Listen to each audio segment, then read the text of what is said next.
And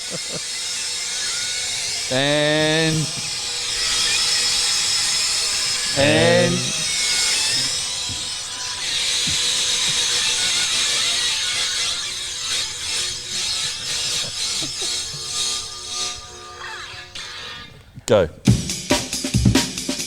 Welcome back to the Shock Absorber podcast. It's been wonderful to have you along with us. Oh dear. Thanks for that intro, Stu. You can start with the cultural artifact. Yeah, sure. Yeah, It's good to see you, Joel. One of our it's good to have you on the podcast as well, Stu. Yeah, right. I've got a cultural artefact. Yep. One of my favourite bands. One of your favourite bands. One of my favourite bands. Yeah. AC/DC. Yes. Any reason why you brought that up? Or you just kept wanting to play "Let There Be Rock"? Well, let's let the listeners decide. Yeah, we don't. Not too long. We'll get a copyright strike. Okay. Not much better rock than that. I don't think so. Let There Be Rock from 1979. Mm-hmm. Little bit sacrilegious. But the video clip. But the video clip, Yep. Yes. Tell us about the video clip. No, you tell us about it. The video clip. This is your choice. Yes, it's my choice. It's in a church. So the video clip is shot in a church, and that's a gratuitous moment where the artefact had nothing to do with anything we're going to speak about other than the fact that the band plays in a church, which gets me to ask the question, why would you go to church? Oh, well done. Did you like that? Well done. Quite a segue. That's a very good segue. I think a story about that is they did film in a church, and then Bon Scott, the lead singer, jumps over right at the end of the film clip, jumps down from the pulpit, Yes. and he injured his ankle doing it, Did and they he? didn't know he was going to do it. Ah. Anyway, Did they film him? I don't remember that part of the film it's clip. in the film clip. And he hurt his ankle? Yep. Probably serves himself right. Could have been maybe one of the earliest examples of stage diving. Oh, possibly. I wonder where stage diving start. Yeah, that's what I was just wondering. Let's Google it and see what ChatGPT says. Welcome, Tim, to the podcast as well. Hi, good to be here listening to you two talk about AC/DC. It's great. Wax lyrical. I'd really like to know lyrical. if anybody's listening or watching likes AC/DC, by the way. Yep. Put your favourite AC/DC song in the comments. Yes, that would be excellent. What is your favourite AC/DC song? That's a tough one. Probably the first one I ever heard, Which was? TNT. Yeah, TNT is up there. I I think. like that. And Long Road to the Top, also Long up Way there. to the top. Yep. Back in Black, also good. Are you more of a Bon Scott guy or a Brian Johnson guy? Bon Scott, Yep, me too. much more. Yeah, much more. But I don't want. I think Brian's great. He's brought his own thing to the whole thing. But I think Bon is probably my. Yeah, I he's think Bon sounds great. still number one for me. Have you found out when Stage stage diving. diving started? Well, according to Wikipedia, long before the word was invented, public stage diving took place during the first Dutch concert by the Rolling Stones in 1964. Oh, okay. They We'll don't give it to 'em. definitively say that is the first I think if stage someone dive. jumped but off a stage, that's a stage dive. yeah. So whether it exists prior to that is not I clear. wonder if they from did it the in article. Shakespeare's time Yeah, I don't know. at the Globe Theatre. I wonder if anybody got excited in a Hamlet play and just jumped into the crowd in the mosh pit. Yeah. There's definitely much. Have you ever been tempted to do that at church? Yes. Preaching a sermon. I'm sure. No, not while Have I'm you preaching. staged? Have you stage dive at youth or anything like Yes, that? stage dive. I many don't think I times. have done that. I'm a little heavy to stage dive now, but in my lighter days, Okay. I wouldn't do it to anyone now. Apparently, Peter Gabriel of Genesis Yes. broke his ankle doing a stage dive in Yeah, right. 1971. What about moshing? When did that start? We're really getting Crowd into surfing. Let's have a look. the particulars of rock and roll audiences, aren't we? Well, Yeah. I'm sure this is riveting for Well, those it's who are- relevant for what we're talking about today, because I think when you're at a rock concert or you're at a concert and you're enjoying yourself, that there is a sense of community and a sense of something going on amongst everybody, experience something that you could stay home and listen to on a record player or on iTunes or whatever. You could listen to the music in your car, but you choose to go to a place to listen to a live band together with everyone else. Why do people do that? Why do you experience? Interesting want to experience question. it together? Why do you want to experience it together, Well, and why do you want to see it as well? It's interesting that you brought up that in regards to AC/DC, because we went and saw AC/DC We did. at the Olympic Stadium in Yes, Homebush, it was and packed. it was packed, but I was a little bit disappointed that everyone was just standing there watching. They just watched. weren't It part was of it. interesting. Mm. Yeah, it was actually a letdown too. I didn't feel as excited as it could have been, I think. Mm. Whereas I just also showed you a band that I love called The Hives, that they released a live show online about a week ago, and it was in Belgium, but it was a rocking gig. Yeah, like the crowd were way into it. Yeah, they're the best experiences when you go to see a band, I think. Yeah, I think the video of the most amazing crowd experience I've ever seen is probably from Woodstock '99, and they ripped the whole place to shreds, and there was like 5,000 people, and I reckon that's how big the mosh was. It was amazing. I can't remember what the band was. I think it was for the Limp Bizkit. Probably Limp Bizkit. And I think they said just destroy stuff, and then they turned. And it was Red Hot Chili Peppers. They started setting fire to things. They handed out candles. Oh yeah, that's right. Because they were saying, let's have our Woodstock moment. So let's hand out candles in remembrance of something. I don't know what they were remembering. And all be and they burnt the place arty down. and hippie and sit here and be really reflective. And the band went nut. Oh, so the crowd went, no, we're just going to set fire to things instead. It was 1999. Have you seen the footage? I think it's from 1990 or 91 at the Tushino airfield in Moscow. No. When they have when the communist regime fell. Yes. They said, "Oh, what do you want?" And the kids said, "Oh, we want a big rock concert." That's what it was pitched as. And Metallica and AC/DC played it, and they reckon there was over 1 million people at the airfield. 1 million people. It's insane how many people are there. Wow. Yeah. And there's also been, I've seen like big Rock in Rios where like the Rolling Stones are playing in front of 300,000 people. Yeah, right. But Rolling Stones probably aren't as much of a mosh band, I would say. No. But they had the first instance of stage diving. They right? did. There you go. Yeah. Apparently, moshing, you can predate moshing to the pogo, which was the very 1970s English punk rock scene. Yes. And then it developing into moshing during the 1980s hardcore scene around Washington, D.C., Boston and New York. Okay, there you go. And as well as California hardcore punk scene in Huntington Beach, particularly. There you go. So there you go. Cool. Interesting. Cool. Well, as you said, we're going to talk about why would you even go to church? Yes. To mosh. To mosh, maybe one of the reasons you want to go. But the reason that we did talk about it a couple of weeks ago with Tim and Braden, but Stu, we want to get your thoughts on it. And Tim, you had quite a number of quotes there about going to church or why you would go to church. And I thought, let's see if we can get Stu's reaction to that.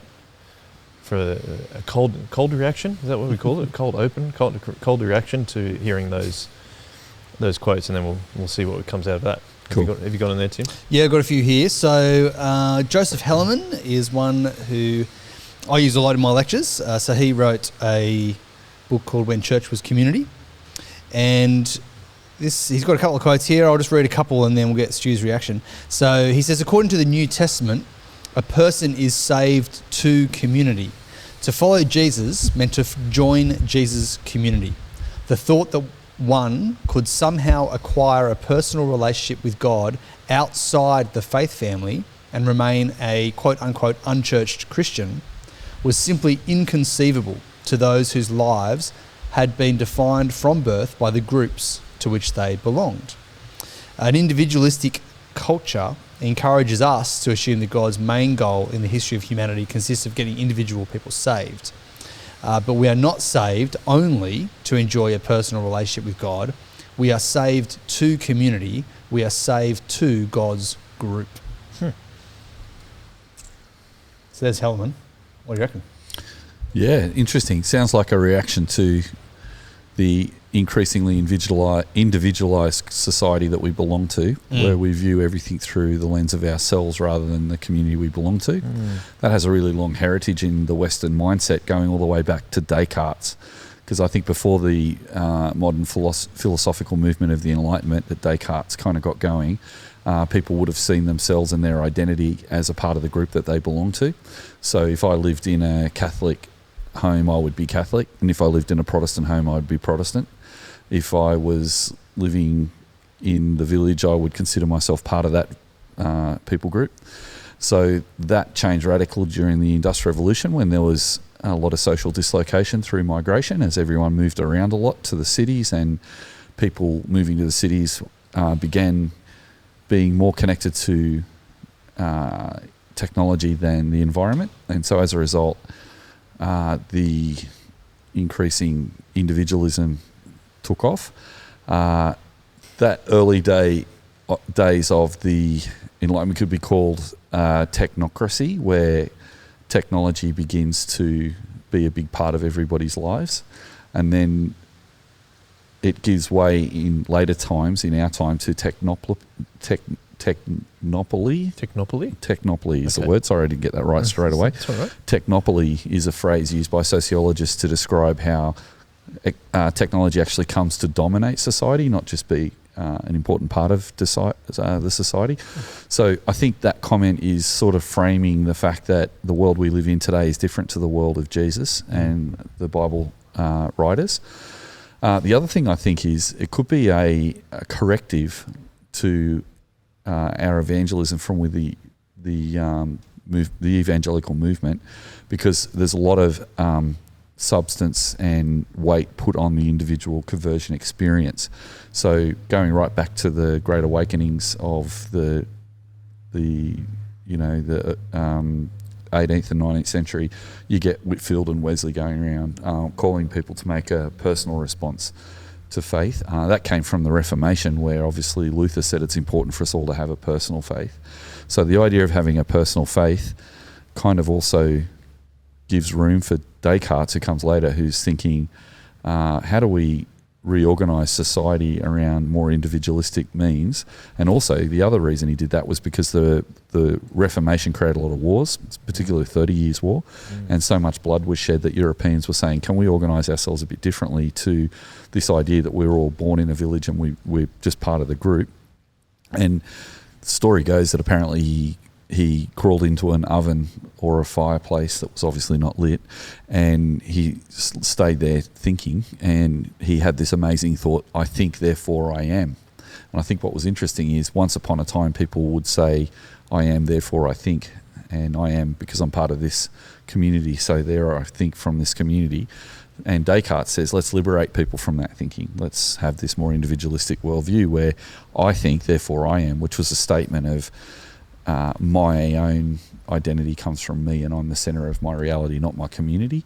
And so, funnily enough, these forces are all sort of surging along over the next 100 years or so, 200 years, until you get this individualistic preaching to people saying, it's not enough to say you're a Christian just because your family was Christian and they had you christened when you were a baby. You actually need to make a profession of faith for yourself to be a Christian. And so there's that carried right through, particularly in the Great Awakenings, influenced a lot of future American evangelism. And so a lot of the Billy Graham crusades, a lot of the Jesus movement in the 1960s, there was this big sense of you need a personal relationship with Jesus. The Jesus movement used to say, Jesus is my best friend kind of thing. So there was this kind of like really strong connection in their minds too with the Holy Spirit and an experienced religion rather than just a philosophical idea. And so all of that sort of combines. But then I think what we get in the 80s, 90s and 2000s is people have been preaching this individualistic message that you need to become a Christian. People are starting to wonder if people are connecting their conversion with the life they have, the new life they have in Christ. There's a bit of a criticism about individualistic preaching about becoming a Christian, that it might give people the impression that you become a Christian and then you just wait to go to heaven and you don't really do much between then and now. You just live a good life sort of thing. And maybe particularly in America and Australia and England, in countries where attendances are starting to go down, and there's also people deconstructing their faith and starting to say, do I really need to go to church?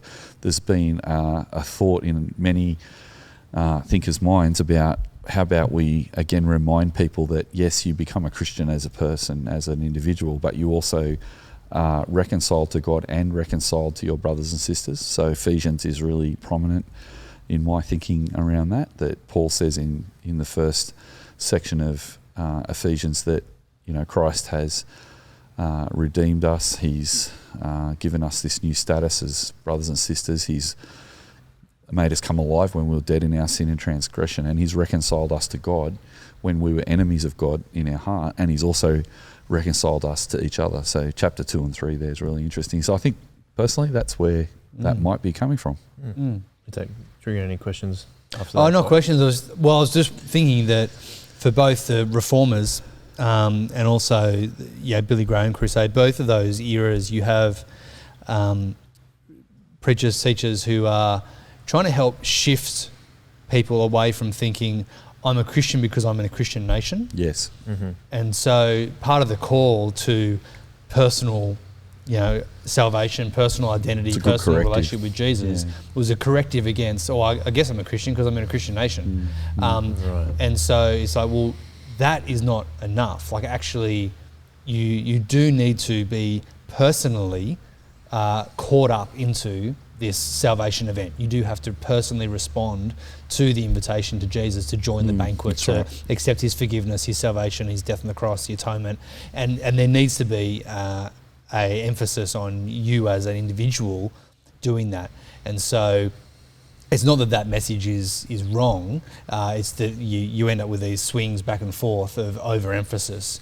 And I think what has particularly happened, as you said, Stu, from Billy Graham's emphasis there to particularly a Western Christendom, sort of the end of Christendom, I suppose you could say, in the West, as he goes to predominantly America, but also UK, Australia, other English-speaking countries, is it's not enough to be part of a Christian country. You do need to take this on for yourself.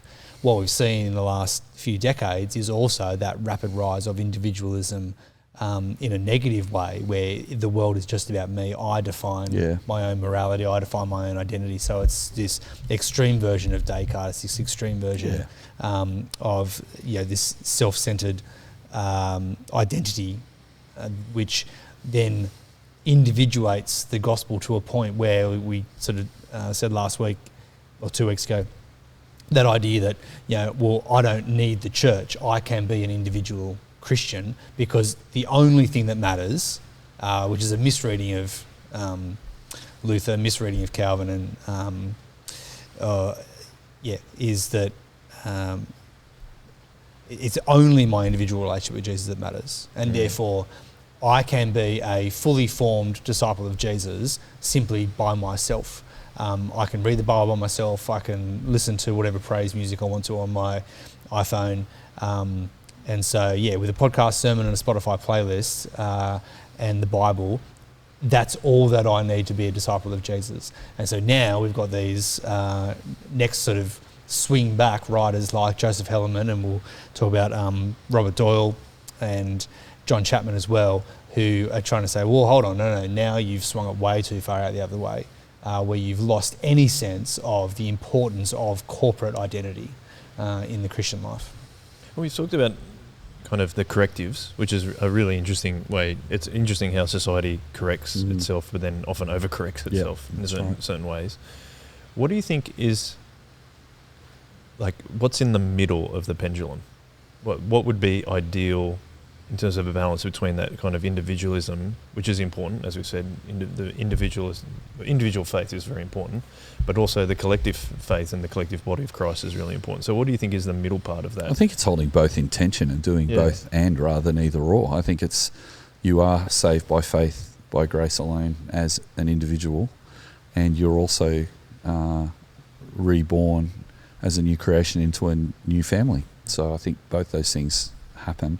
I think what happens with Christianity is, unfortunately, sometimes we can syncretize our Christian movement with the times we live in. So if we live in particularly individualistic times, then we can tend towards individualism. Okay. If we live in a particularly corporate time, we can tend towards corporatism. So the Middle Ages was more of a corporate feudal system where everybody was kind of like, okay, I'm this because I'm this. I mean, the interesting way that England was evangelized was that the king was converted, and then he's like, okay, we're all Christian now. And now, was everyone Christian the day after the king became Christian? Well, obviously that would be a podcast in itself, but that's literally how people were converted. The king's wife had some priests come over from Italy, and they came, and he saw the danger of these Christian priests maybe taking away the Anglo-Saxon paganism, but he and the influence of all the Viking gods and all that kind of stuff. But he, the first Anglo-Saxon king to become a Christian's wife, he built her a chapel in Cambridge and said, these guys can come from Italy, but they're not allowed to go anywhere else. They're just allowed to stay there and minister to you, because his wife was a Christian, right? So anyway, she prayed for a husband, and these priests converted her husband, and then so the husband said, right, now as Anglo-Saxons, in England we're Christian. And so that's kind of how it happened. So, and you see that all through all the princedoms of Germany, when Luther's first started, a prince becomes a Lutheran. He goes, all right, we're all Lutherans now. Yeah, we're Protestants. Oh, okay, I guess we're Lutherans now. And the other goes, no, we're Catholic again. Oh, okay, we're Catholics now. And you just kind of, whatever the prince was, that's what you were. That's right. So that collectivism actually caused the wars, because the way to stop a country from being Protestant was to send a Catholic army to conquer the country, dispossess the Queen, take Queen Elizabeth I out of the way, and then the country will go back to Catholicism. And so that's where the wars were all coming in, because also politics and religion were so tightly enmeshed by then. But I mean, the first missionaries to go to Germany from England to preach the gospel in Germany, you mentioned Germany, the funny story there, that they used to carry a Bible and an axe with them, and they'd go into a town, and the German town would have a big tree in the middle of the courtyard, which was their sacred tree, and the missionary would go in and chop the tree down. And then everyone would get really angry, and they'd threaten to kill the missionary. And the missionary would say, well, if your tree's so powerful, why didn't the tree destroy me? My God's more powerful than this tree. And then people would become Christians, and then there was one town, and then they go to the next town and do the same thing. Yeah. It's fascinating. Yeah, I'm not advocating that form of missionary endeavour, but it's that collectivism that causes that kind of response. Yeah. So in our day and age, it's so individualistic. It makes sense to us to have an individualistic decision if we're going to make a decision for Christ. And it seems ludicrous to think that I'm a Christian because I live in a Christian country or whatever now. But actually, not that long ago in Australia, most Australians would have called themselves Christians because they lived in Australia, because they considered themselves Christian because they went to church but even in the Jesus movement, Keith Green used to say going to McDonald's doesn't make you a hamburger. So he was still preaching against that collectivism in the early 1970s when he was about his ministry too. So I think that sort of comment is about correcting the overemphasis on collectivism, and we're probably in an age where we kind of need to do that. I've often mused about that with Soul Revival too, our ministry, Soul Revival. I've spent most of my ministry encouraging Christians to be committed to Christ, but also to be committed to their local church. I was convinced of Knox Robinson theories and ideas when I was a young Christian leader, and we could talk about that later in the podcast. But they said, to actually, their view of church was to be committed to the gathering of the church, rather than saying that you're just part of the established church. The building isn't the church, it's only the church when you gather together as a group. And that comes from the word ecclesia, which means gathering. So you can have a gathering or an ecclesia at Shark Park to watch the football, or you can have an ecclesia or a gathering that meets in a church. And the only difference between the two is that Jesus goes to one and not the other. So you can only gather with Jesus when you gather together in the church, because he says when 2 or 3 gather together in my name, that is one. So from an early stage, I've been really influenced by those kind of ideas. And I think to myself, well, I've spent a lot of time encouraging individualistic Westerners who are predominantly Anglo-Celtic from their ethnic tradition to consider that it's important to be committed to their local church as well as be committed to God, because a lot of people have actually railed against that and said, well, no, being a Christian is just being committed to God. There's nothing in the Bible to say we should be committed to each other as well. I'm like, oh, hello, I think there is. So, but I think to myself, if I was ministering in the Middle Ages, I might have spent a lot of time trying to encourage people to make an individual commitment. So in our lifetime, we've also been trying to correct hyper-individualism within the church. Oh, speaking of that hyper-individualism, Tim, you found an article from Christianity Today, by Miles Wernz, and in the opening paragraph, he talks about de-churching and deconstructionism is actually a result of, he thinks, a deeper problem that they're missing. And he says, an anemic church theology taught and modelled to churchgoers. So and then he's saying the call to de-churching may in fact be coming from inside the building. When you sent that to us a few weeks away, why did you send that to us, and do you agree with what Miles Wernz is saying there? Yeah, so essentially his argument, I mean, I sent it to you because I think it came out the day after we recorded our previous conversation, so it was fresh in my mind. His argument is essentially that we have overemphasised the individualism or the individual side of salvation, which is, yes, we do need to take seriously that it is a personal relationship and that we are personally responsible for whether we accept or reject the invitation to join the kingdom. So that is absolutely true. So he's reflecting on, particularly in American evangelicalism, which has overemphasized that and therefore devalued the coming together as a church. And if you do come to church, it's just a nice little bonus add-on. It's not an essential part of your faith. And so he's then, well, then don't be surprised if people shirk off the bit that you have said is not really all that important anyway. If it's just a nice bonus, but it's not essential, then, don't be surprised when people leave that behind. And so part of the de-churching movement, or some aspects of deconstruction movement, is about, well, I don't need the structures, I don't need the organisation, I don't need the community in order to be a Christian. You've told me that the whole time. You told me it's just about a personal relationship with Jesus. So therefore, when the structures are, in my perspective, hindering my faith rather than helping my faith, then it's no loss to me to leave that structure, to leave that gathering and that group, because all the time you've been telling me that it's just about a personal relationship with Jesus and that this just happens to be a nice social club. You can absolutely be a fan of the Cronulla Sharks and just watch the games in your home. It's a nice bonus if you manage to make it to Shark Park and be in the midst of other people, but it's not essential. You're still a fan. Same with music. I can be a fan of AC/DC and I can love it in my car and I can love it at my stereo at home. Might even share it with a couple of my friends. I don't have to have gone to a concert in order to, and share that experience with others in order to be a fan. And actually, when I go to a concert, it's a lovely atmosphere, but all it is me as an individual AC/DC fan experiencing this in the context of others who I don't actually know, I don't really care about, I probably will never ever see again, I have no relationship with. And for a number of people, church is the same as well. So when you go to church, I'm a personal disciple of Jesus. This person here is a personal disciple of Jesus. We both enjoy this particular space, but once we leave this room, I actually don't know who that person is. I don't have any particular attachment to them. There's no formal connection to them in any way. If I like them, great. If I don't, no harm, no foul. It doesn't really matter, because all church was for me was a nice added bonus to what is core, which is my personal relationship with Jesus. And so he's reacting to that kind of a message and saying, well, then don't be surprised when people stop coming. If there's a cost to it, if it's a time thing, if for some reason church makes you anxious, or you've been hurt by the church, and not to downplay those or dismiss those, that can be realities for people. But if all I've been told is just an individual thing, and this is a nice cherry on the side, then I can leave that behind and I've lost nothing about being a Christian.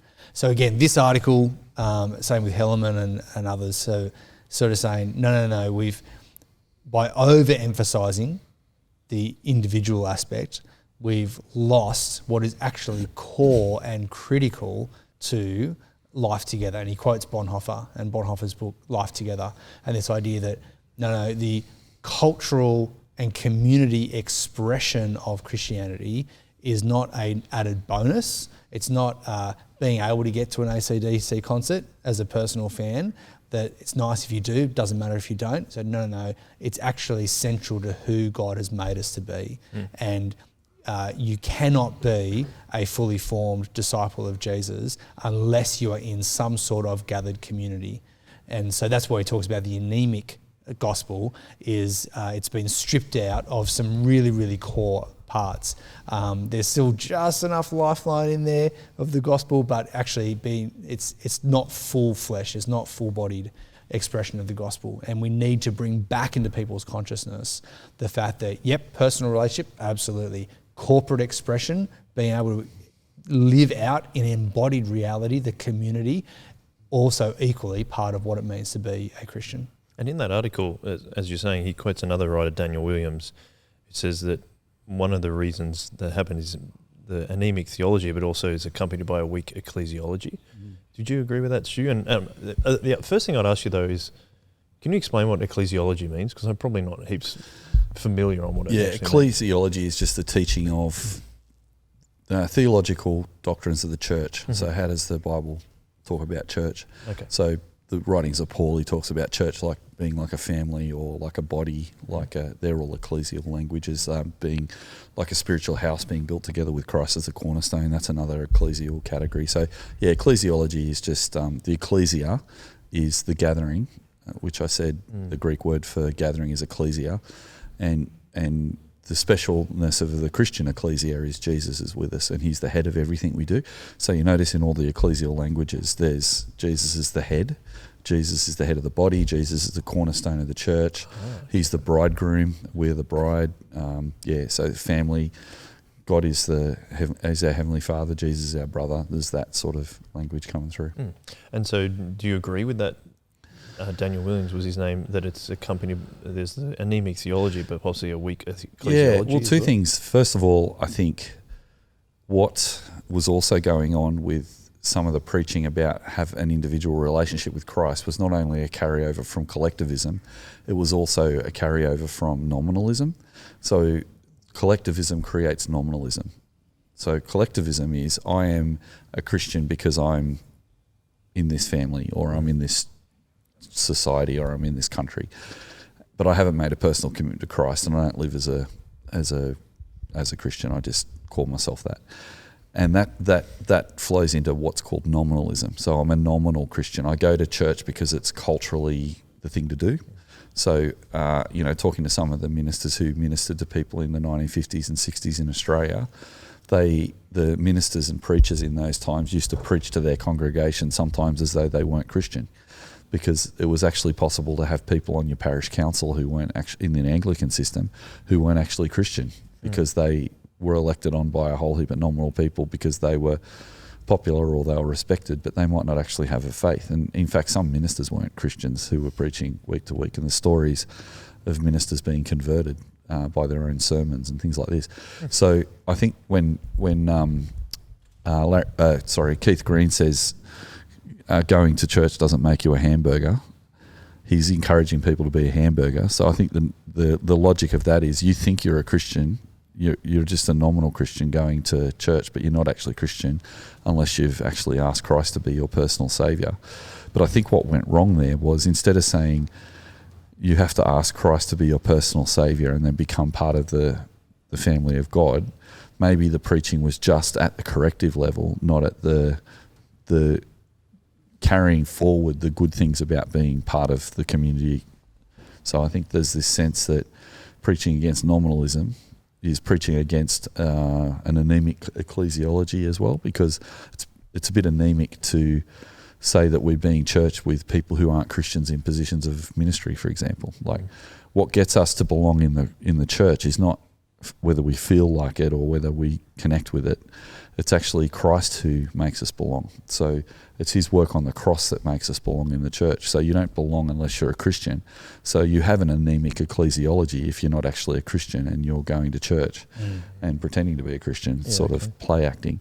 The other part of it too is, I think, some of the styles of church that were designed to try and attract people back to church after they started leaving in the 60s were a bit anemic too in the eyes of some people, because some people created church like an event, as Tim was saying, that for some people, if the music is the most important part of the church service, then you get a whole heap of people coming along and singing and relating to each other symbolically for an hour, but then actually not carrying one another's burdens. They're not actually building one another up beyond the stylistic 1 hour service on the weekend. How much are they living their life together, and how much are they sharing their lives together? And there was an old saying in the 90s, we should be doing life together, because the Gen X response to that anemic ecclesiology was, we need community. And Soul Revival was a part of that. We need to express the community that we've been given more than just going to church for an hour a week. So that was kind of one of the things that have kind of led to that. But on the other side, without churches that are starting to dive deeper into community, the other response is deconstruction, where people say, well, all this, weak ecclesiology is making me question my faith. So some Christians go all the way back to go, we need to deconstruct our faith to see what being a Christian was in the first place. But some of us didn't do that. Some of us just went, well, let's just go deeper into into community. I think that was the more logical response to anemic ecclesiology, personally, but rather than to do the other. But yeah, I think that's where it comes from my mind. That's interesting, because we've been talking, I think even last week or last 2 episodes ago when Braden was on, Tim, that working together in community, because our society seems to be becoming more and more individualistic, that having a strong community at church might be an attractive proposition to people. And then I was just wondering, if someone says, maybe even if a Christian says, I don't need to go to church because I just have this my personal faith and that's all that matters, what would your answer be to that, if someone said that to you? Yeah, I'd want to ask a few more questions. I'd like to know what they think church is, how they define church, and if someone was expressing that, I imagine that they would probably describe church more in that event type way, that this is what it is, and so therefore it's secondary and supplementary but not essential. So I'd be curious about that. I'd be curious about what do they think, what does it mean to be a Christian? What do they think that means? What does it look like? What should be the outcomes and expressions of that? And see, what they wanted to say there. So it'd be lovely to find out a bit more about their thoughts, and then if they were willing to then open the Bible together and start to explore some of that corporate language that is assumed, some of that ecclesiological language about body, about family, about friendship, about being a household together, about what it was like for the early church to meet together, the priorities that they put into their faith, like when they became disciples, what did they do? Their instinct was to come together and to celebrate that and to be united together. Ephesians, like Stu said, and Ephesians is really good because it talks about the differences. He's got a Jewish audience and a Gentile audience as he writes, and he says one of the key messages of Ephesians is that God has knitted these two together, which historically was a massive thing because the Jews and the Gentiles were so distinct ethnically, religiously, and then relationally. So you weren't allowed to have Gentiles come and eat in your house and eat your meals. Yeah, they didn't even have dinner together. No. So imagine trying to have a friendship with someone and you couldn't have a pizza. Yeah, yep.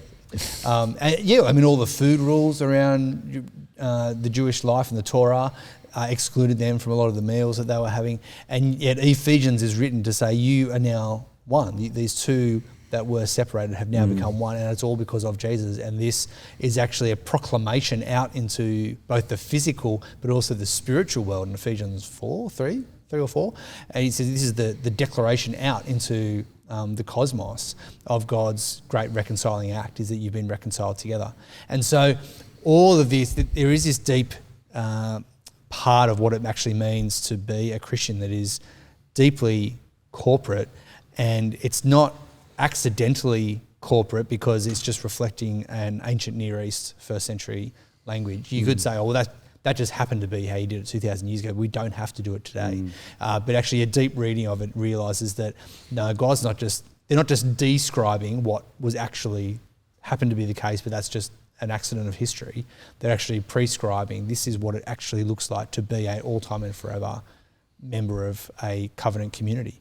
And so you are part of this. So I'd hope that that's where the conversation kind of went with someone who was asking those questions. Did you have a similar response, Stu, or say something different?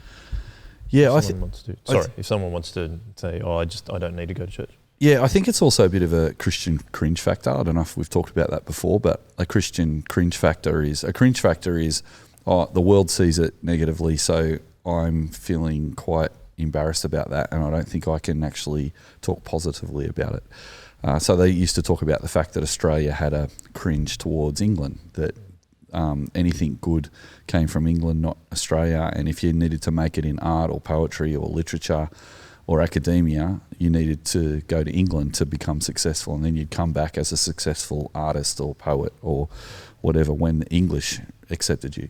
I think that was a kind of pre-war situation that kind of had a bit of a lag after the war, but as we became more culturally connected with America, we get a cultural cringe towards America. Now, what started to break that down was the success of Australian rock and roll music actually in popular culture in America. So it actually gave us a bit of confidence. And funnily enough, some political scientists point to the victory of the America's Cup as the first time Australians went, actually, we've got a boat race with America and they never lose. And they always win these boat races. And we've put an Australian boat in and it beats them. And then when they raised the boat up out of the water, it had a special winged keel that no one else had thought about before. So Australian technology beat American technology.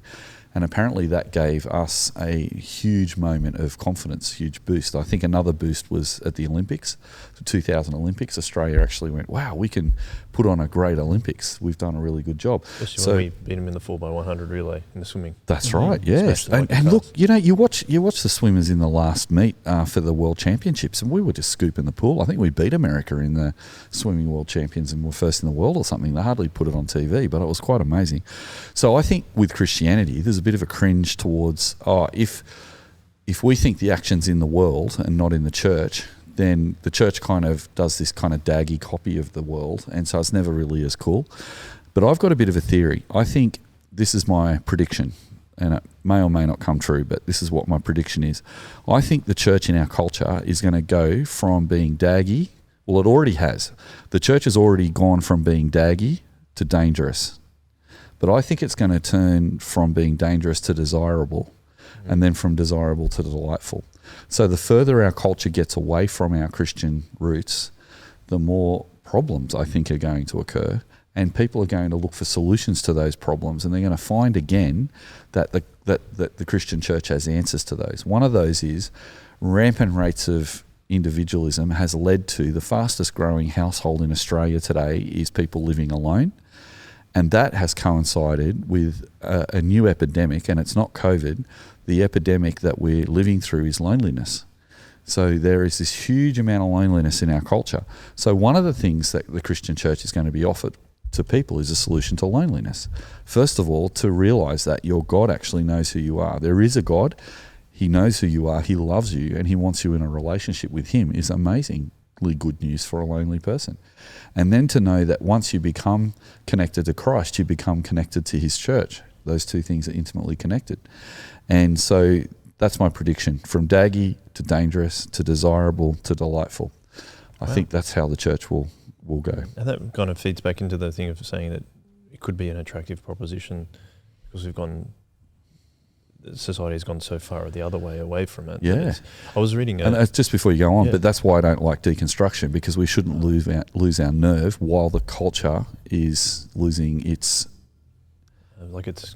approval of us. Yeah, well, we've just got to stand in the truth of the gospel and express it as best we can until people see that again. So we continue to preach, and I think eventually the tide has gone out at the moment for the Christian church in Australia with secularism, but I think it's going to come back in again. That's interesting, because I was reading an article by a woman called Louise Perry, and she's kind of not a Christian, but she's similar to Tom Holland. Right, yeah. And saying that Christianity has been... The guy who wrote Dominion. Yeah, and that Christianity has had a more positive than negative effect on the world. It has. And she was also saying that Christianity is often imagined like water. It finds, if it keeps running, it finds areas that it can influence. But she presents it as, what if Christianity was a clearing in a forest, and the forest is paganism trying to take over?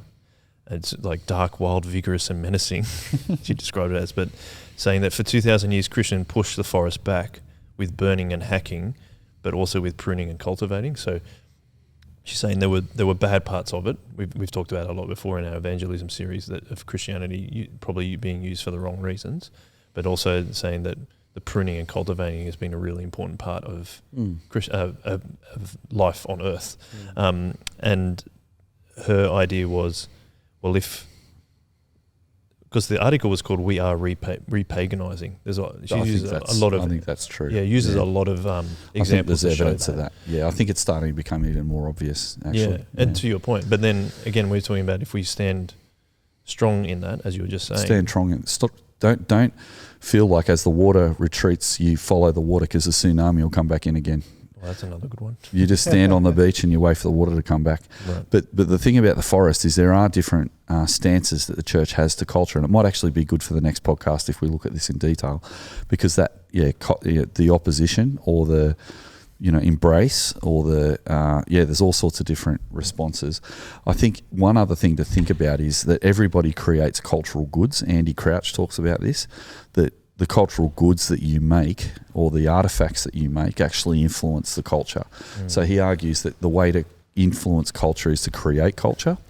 And so another way of looking at that analogy about the forest is we plant a garden, and the garden is a better alternative to the forest. I think that's another way of thinking about it as well. Yeah, that's helpful. I mean, I just had a look at the last video, the last Struggles All we did on this with Braden, and I said, there was a question I put in the description there. It was like, what is church for? Tim, have you got Rob Doyle's quote there? Yes, I do. Yep. Because I think that might fit into kind of answering that question. Yeah, and it's also a good hark back to something that Stu said about 10 minutes ago about how we have community because of Jesus. And Jesus is what creates community. So Rob's really big on that as well. So I'll read this out. He says, the essence of our corporate identity is fellowship. Soteriology, now that's the theology of how we're saved. So the theology of how we're saved is expressed as ecclesiology, the theology of gathering. So salvation is expressed as gathering, essentially what he's saying. Right. For the foundation of the church is the atonement God himself has made. The church only begins in space and time as a consequence of the person and work of Jesus. So that's what Stu was saying just before. It's because of Jesus that all of this flows out of. He is the one for the many and in the many, and therefore churching or meeting together is absolutely necessary for salvation. That's where he does his mic drop. Relationship. Say that again. Churching or meeting together is absolutely necessary for salvation. I'd pause on that one. It's pretty bold. Do you agree with that? Well, let me just finish the quote because he'll go on to explain. Relationships are real insofar as they are expressed. Failure to express a relationship as we have opportunity to do so is to deny it. So what he's saying is Jesus creates, in salvation, in the salvation event, Jesus creates the reconciled relationship that we have with himself and the reconciliation relationship that we have with other Christians. And he says both happen in that moment of atonement, which is that, so there's that personal atonement that I need to accept for myself. I can't just be a Christian country. I can't just be a child of a Christian, whatever. Like, we do have to take it as personal. But in that moment, that reconciling event reconciles me to Christ and to others, and a necessary outworking of that is that I express both of those relationships. And so again, what Rob, I think, is reacting against is this late 20th century evangelical doctrine particularly, which has said the first one is primary, the relationship that I have with Jesus, and the second one is a nice bonus if you can be bothered getting around to it. And then that's crass. But that's essentially, like, he's kind of reacting against that kind of thing, where he's saying, no, we don't lose the necessary relationship we have with Jesus, but also essential in that atonement act that Christ does is the reconciliation relationship we have with others, and that was also necessary to express.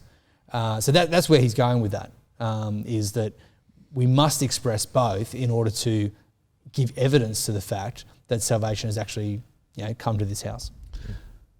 I am only a bit cautious because I think that I've also seen a corrective to individualism being the new perspective.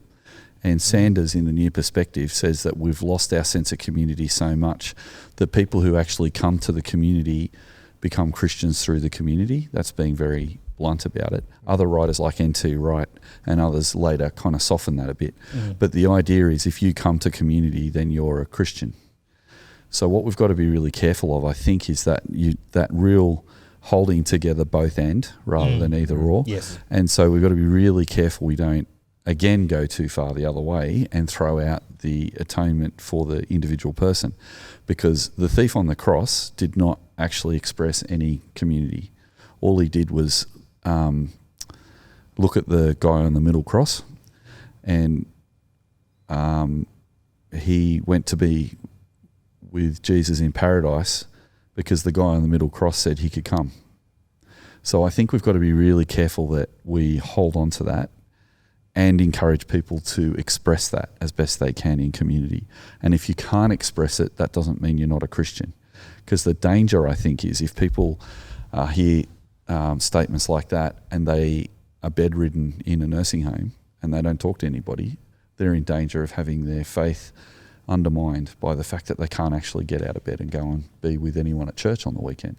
So I think the amazing reality is that, personally, the way I see it is, I think the woman at the well is a really good example where Jesus meets her where she's at, he saves her, and then when she realises he's the Messiah, she runs down the street and tells the people who've persecuted her that she's met the Messiah.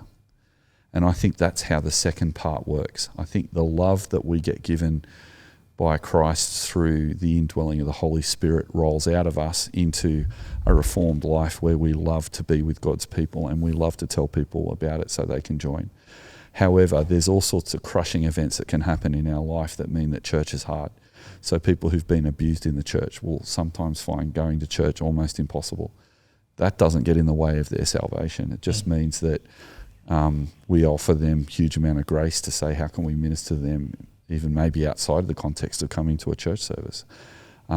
With regard to people who can get to church, as Bonhoeffer himself says, if you can't live without the church, there's something wrong.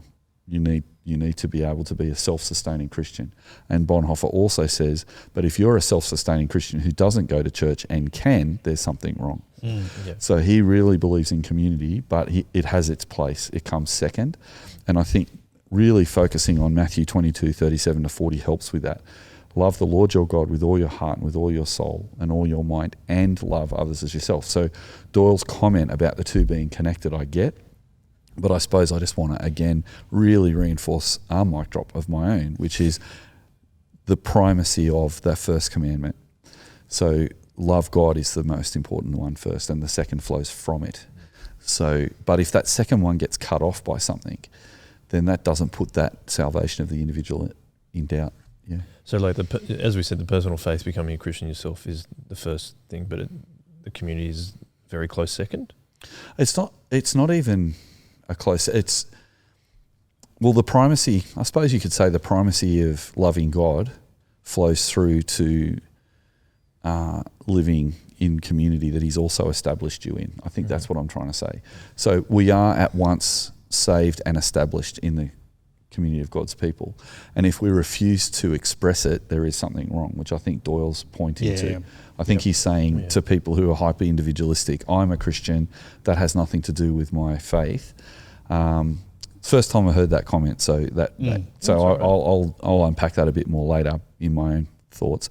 But I'm still thinking it's really important to emphasise, for the point of view of the podcast, that we need to love God. Jesus teaches us how to love God.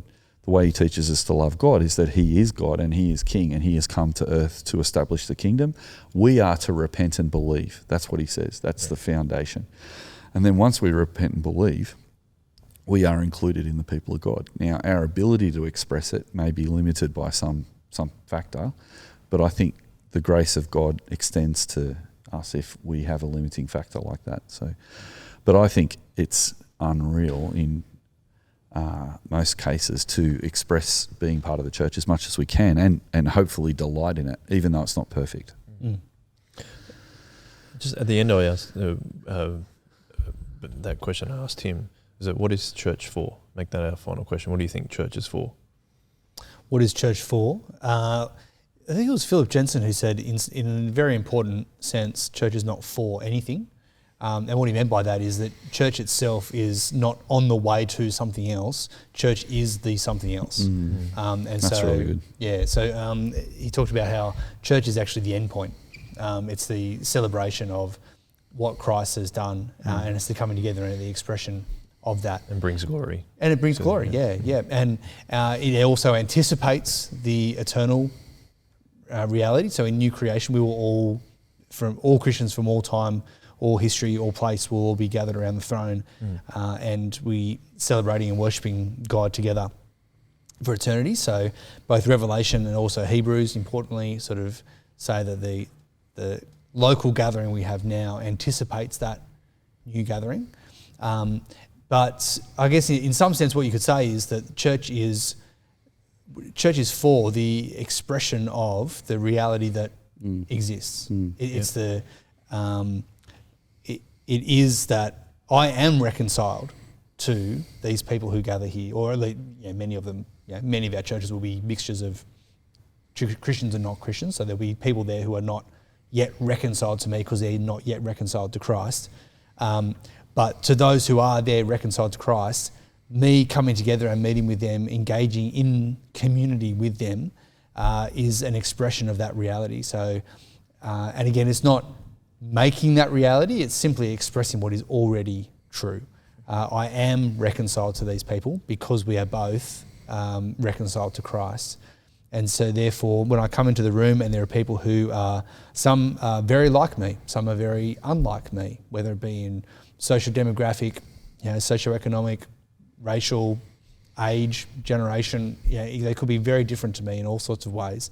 But the fact that we can gather together and we can all express worship of God together, that's what church is doing. It's giving expression to what is already true.